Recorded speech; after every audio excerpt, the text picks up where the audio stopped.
하나님께서 동방의 에덴이라는 곳에 동산을 만드셨습니다.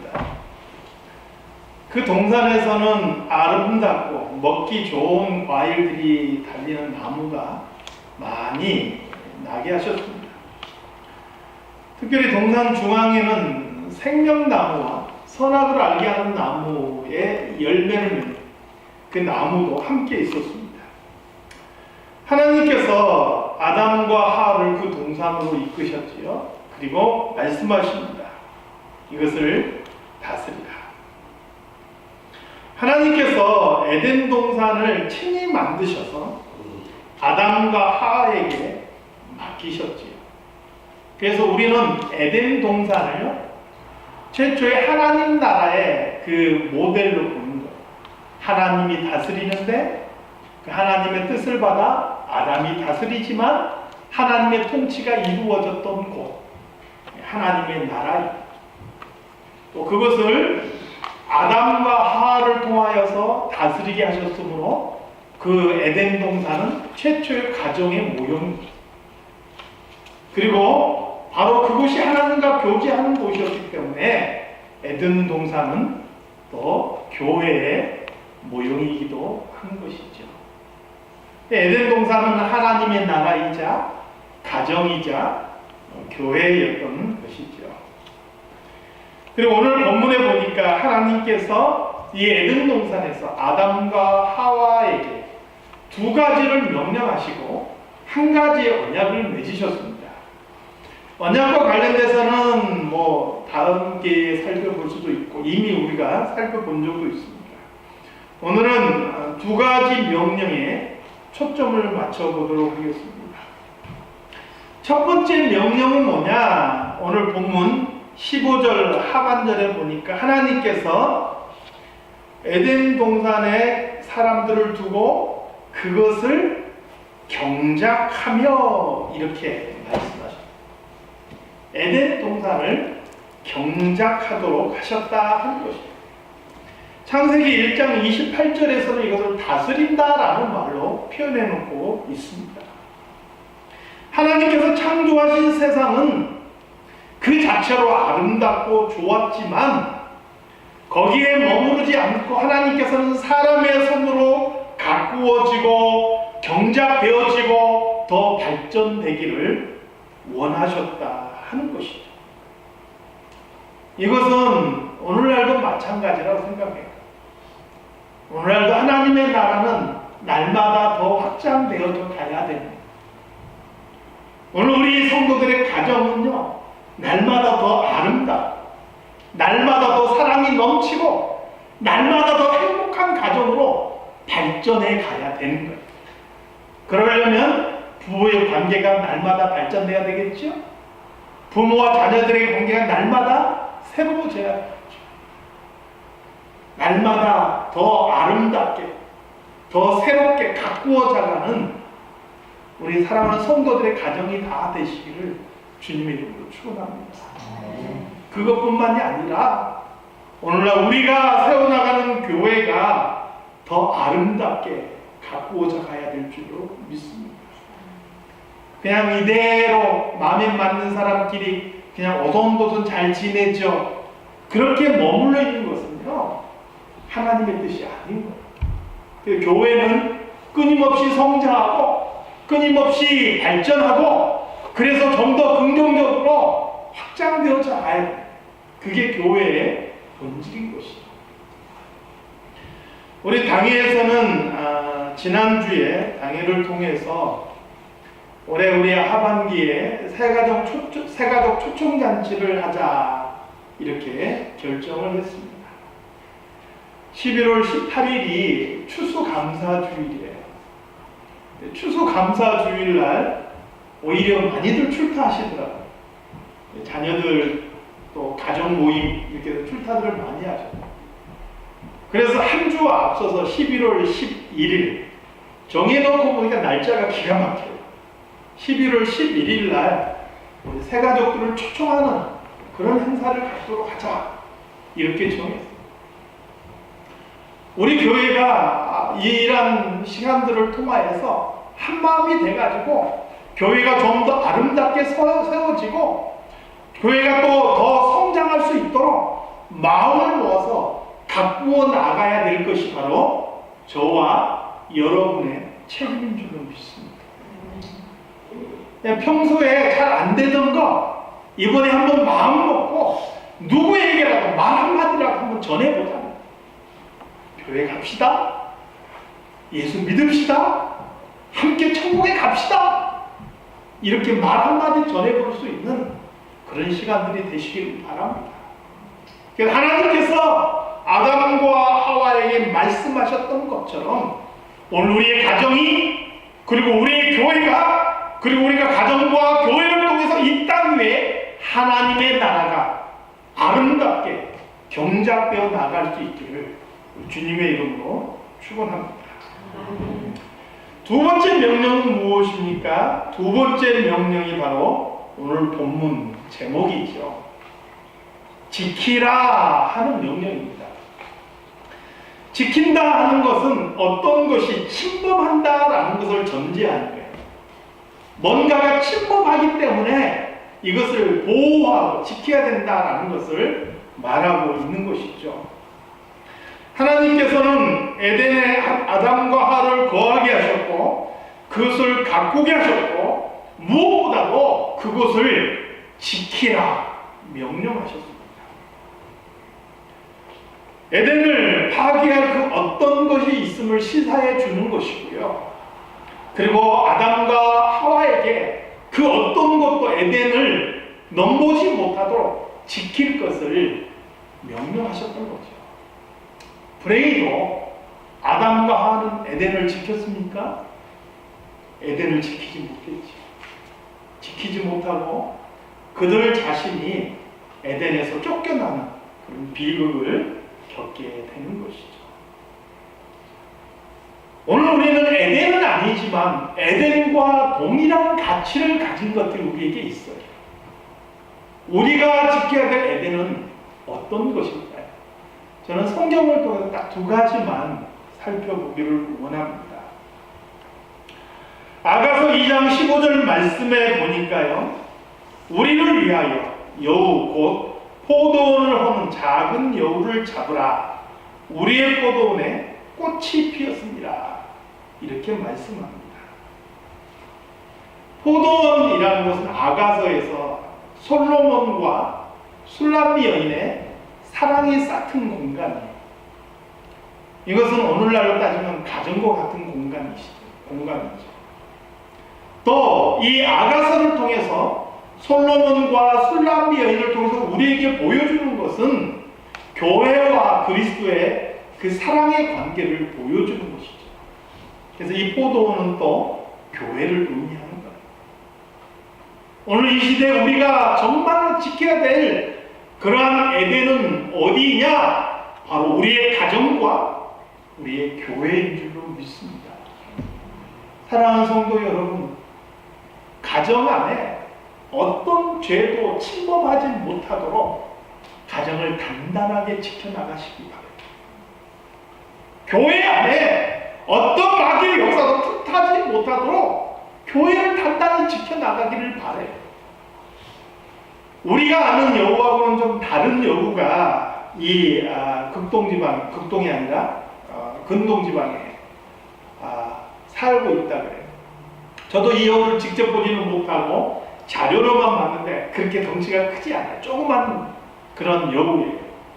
이 여우의 특징이 뭐냐면 굴을 파고 자기의 집을 짓는데 특별히 나무 뿌리 쪽에 굴을 파고 집을 짓는 거예요. 이 자그마한 여우가 포도원에 들어와서 나무 뿌리 쪽에 구덩이를 하나 파는 것은 뭐 상관없겠는데 이게 구덩이를 자기 도망갈 길을 만들려고 구덩이를 여러 개 파면서 뿌리 쪽을 다 헤치면요 한참 꽃이 필 그 시기에 포도나무가 미처 결실하지 못하고 그냥 말라 죽을 수 있다. 그래서 이 작은 여우 한 마리를 우리가 그냥 방치해 둬버리면 어느 틈엔가 그 여우가 또 다른 여우를 불러오고 포도원 전체에 굴을 파서 포도원을 망가뜨리게 된다. 오늘 우리 가정도 우리 교회도 마찬가지. 우리가 그냥 이 정도쯤이야 하고 내버려뒀던 작은 죄들, 작은 유혹과 시험거리들, 이러한 것들이 어느 틈인가 우리의 뿌리째, 우리를 뿌리째 구덩이를 파서 무너뜨리고 망가뜨릴 수 있다는 것을 우리는 기억해야 되는 것이죠. 저희 교회가 올해 참 어려운 시기들을 보내고 있죠. 웬만하면 저는 이러한 일에 대해서 설교 시간에는 언급을 잘 안 하려고 애썼어요. 광고 시간에 제가 2번 정도 공식 광고를 했던 것 같아요. 최근에 나가신 분들이 교회를 개척했다는 얘기를 들었어요. 교회를 개척하셨고, 이분들이 계속해서 저에 대해서 계속 비난하고 있다는 소식도 우리 교인이 아니라 외부 교인을 통해서 들었어요. 그러니까 소문이 돌고 있는 거예요. 그 소문의 내용을 들어보면 참 너무 어이가 없고 제가 굉장히 속이 쓰리더라고요. 왜 그렇게까지 하는가? 왜 그렇게까지 거짓말을 하는가? 명색이 교회를 개척하겠다는 사람들이 왜 그렇게 거짓말의 터 위에다 교회를 세우려고 하는가? 그게 정말 교회인가 생각이. 저는 광고 시간을 통해서 제가 미리 이미 다 말씀을 드렸기 때문에 우리 교인들에게 더 이상 이 일에 대해서 해명할 이유가 없다고 생각했는데요. 그럼에도 불구하고 끊임없이 그분들이 그렇게 거짓말을 하니까 그 말을 듣고 솔깃하는 사람들이 있어요. 이 중에 있는 게 아니라 중간에서 갈등하던 분들 사이에는 있어요. 그러니까 거짓말도요, 묘한 특징이 있어요. 자꾸 들으면 처음에는 아니야 그러다가 나중에는 그런가 이렇게 솔깃하는 경우들이 생긴단 말이죠. 이 지역의 어떤 교회에서 저에게 그 이야기를 해주더라고요.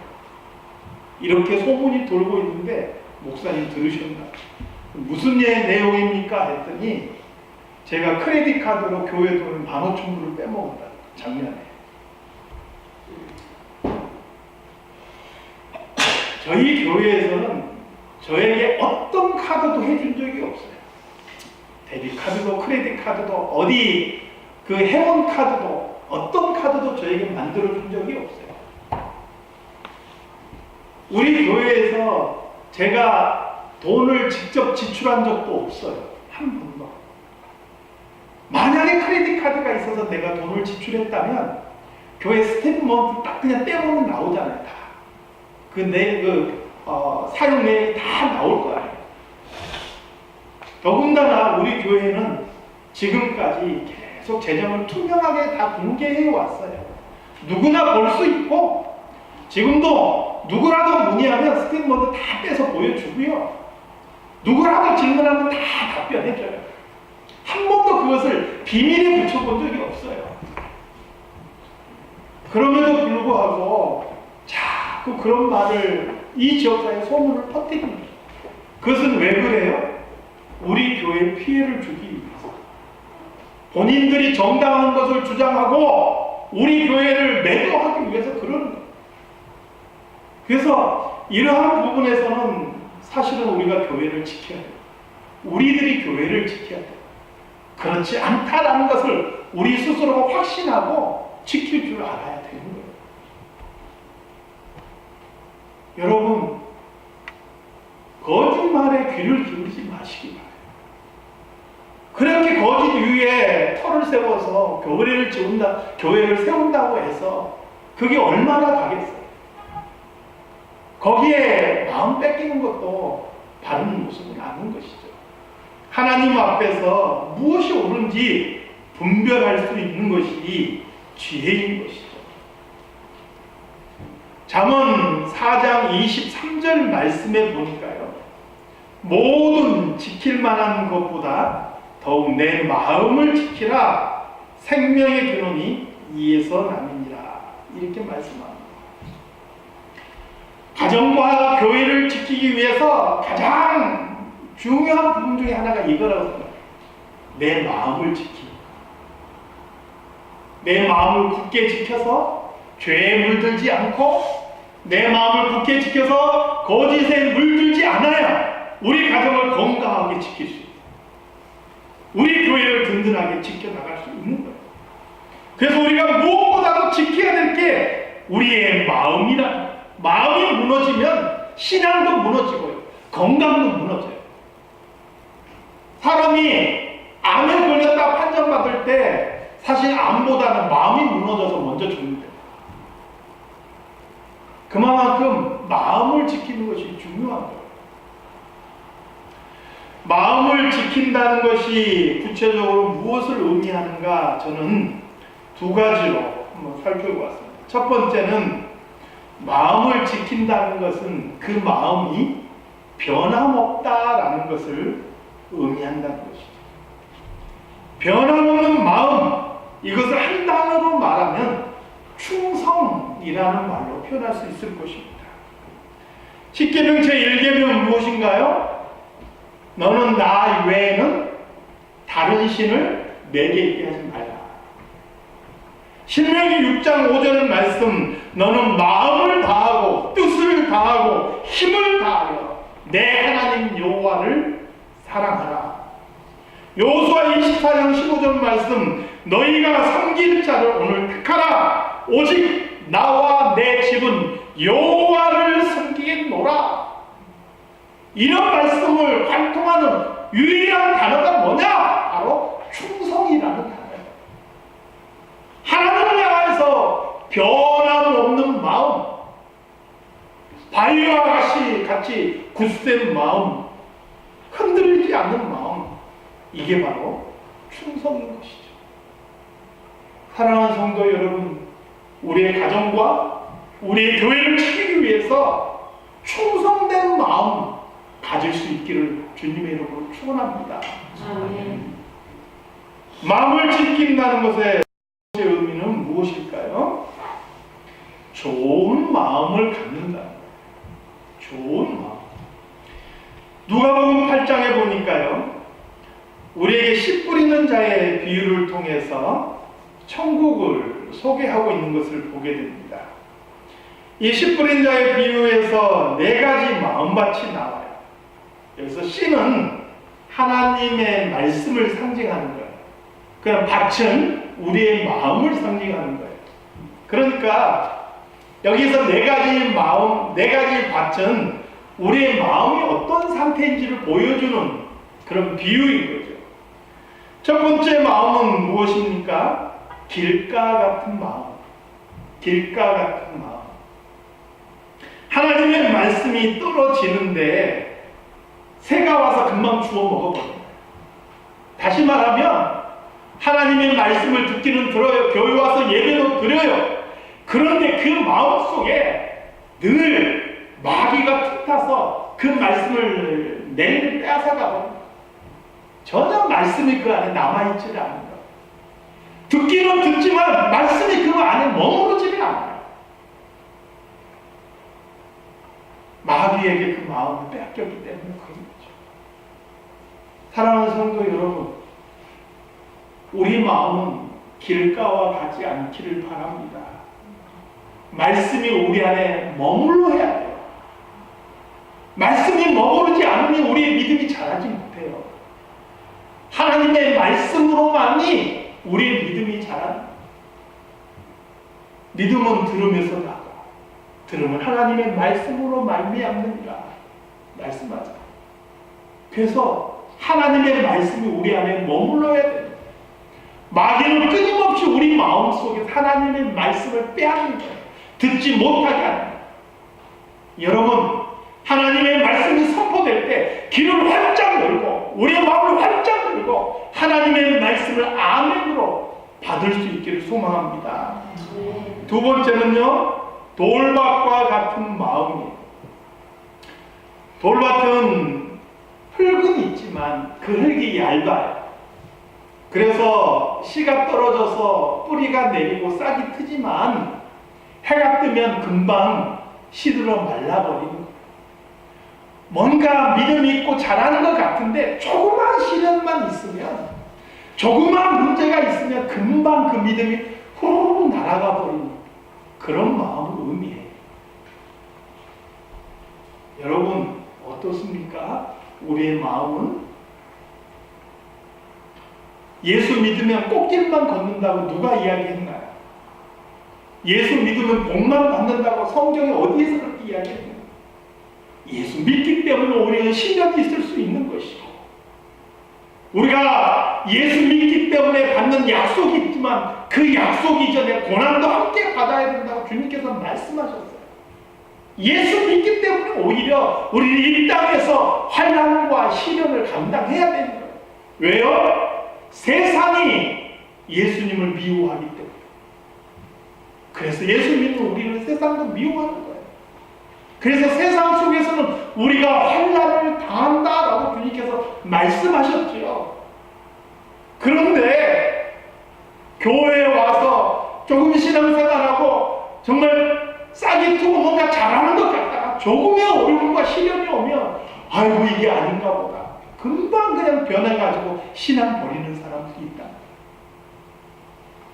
여러분, 어렵고 힘들수록, 시련이 올수록, 내 몸이 병들었을수록 더 하나님께 매달리고 더 하나님의 품으로 파고드는 우리 성도들이 다 되시기를 소망합니다. 가시밭과 같은 마음. 이 가시밭을 누가복음 8장에서는 뭐라고 표현했냐면 이생의 염려, 또 재물, 향락이라고 표현했어요. 이 땅 살아가면서 염려하고 근심하는 게 너무 많아요. 그게 내 믿음이 자라지 못하도록 나를 찌르는 거예요. 또 이 세상이 너무 재밌어요. 주일날 교회 오는 것 때문에 그걸 못해. 그 재밌는 걸 못해. 이게 진짜 나를 시험에 들게 하는 거예요. 주일날 교회 오는 것 때문에 내가 돈을 못 벌어. 이 하루 일하면 얼마를 더 벌 수 있는 거예요. 이생의 염려와 재물과 향락, 이것이 바로 가로막아서 싹트지 못하게 만든다는 거예요. 네, 여러분, 여기서 마지막 네 번째 밭을 어떻게 소개하고 있습니까? 좋은 밭, 좋은 마음이겠죠. 좋은 밭. 누가복음 8장 15절에 보니까 좋은 땅에 있다는 것은 착하고 좋은 마음으로 말씀을 듣고 지키어 인내로 결실을 하는 자입니다. 잘 들어보세요. 좋은 마음으로 말씀을 어떻게 해요? 말씀을 듣고. 이게 먼저예요. 좋은 마음으로 말씀을 듣고. 여러분, 아무리 하나님의 말씀이 선포돼도 내 마음이 굳어 있으면, 강팍에 있으면 말씀이 안 들려요. 지금 들은 것 같아도 안 들리는 경우가 있어요. 제가 아라고 해도 얼어 듣는 사람도 있어요. 좋은 마음이 되지 않으면 달리 들리는 거예요. 좋은 마음으로 말씀을 듣고, 그 다음에 어떻게 해야 된다고요? 지키어. 지켜야 되는데 그 지킬 때는 뭐가 필요해요? 인내. 인내로 결실하는 자입니다. 좋은 마음이 필요한 것이죠. 에스겔 11장 19절 말씀해 보니까 하나님께서 우리 안에 돌 같은 마음은 제거해 주시고 살처럼 부드러운 마음을 주시겠다 말씀합니다. 돌같이 굳은 마음, 그래서 아무리 하나님의 말씀이 떨어져도 뿌리 내릴 자리조차 없는 그런 마음 다 제거해 주시고 살과 같이 부드러운 마음을 주셔서 말씀이 살없이 떨어져서 뿌리 내릴 수 있도록 그렇게 해주시겠다는 거예요. 그런 하나님의 은혜가 오늘 저와 여러분에게 있기를 소망합니다. 호세아 10장 12절 말씀에 보니까 너희가 자기를 위하여 공의를 심고 인애를 거두라. 너희 묵은 땅을 기경하라. 묵어있는 땅, 그냥 곡식을 심으면 안 되는 거예요. 갈아엎어야 돼요. 갈아엎어서 잘 추스려서 거기에 씨를 뿌릴 때 좋은 열매를 맺게 되는 것이죠. 사랑하는 성도 여러분, 이렇게 좋은 마음이 되고 변함없는 충성된 마음을 가졌어요. 우리의 가정이 아름다운 천국으로 설 수 있도록 가정을 지키고 경작하는 성도들이 되기를 바랍니다. 그리고 나아가서 우리 교회를 그렇게 경작하고 또 지켜나갈 수 있는 성도들이 되시기를 바랍니다. 하나님의 나라가 오늘 이 땅에 우리 성도들의 가정과 우리 사랑 장로교회를 통해서 아름답게 경작되어지기를 주님의 이름으로 축원합니다. 하나님 아버지, 오늘 이렇게 말씀을 우리가 함께 묵상해 봅니다. 이 말씀이 우리 안에 남아 있어서 우리가 말씀을 듣고 지키고 인내함으로 결실하는 그런 성도들이 다 되게 하여 주시옵소서. 그래서 우리의 가정을 지키고 또 우리의 교회를 지키고 나아가서 하나님의 나라를 확장시켜 나가는 아름답게 경작해 나가는 그런 성도들이 되게 하여 주시옵소서. 예수님의 이름으로 기도드리옵나이다. 아멘.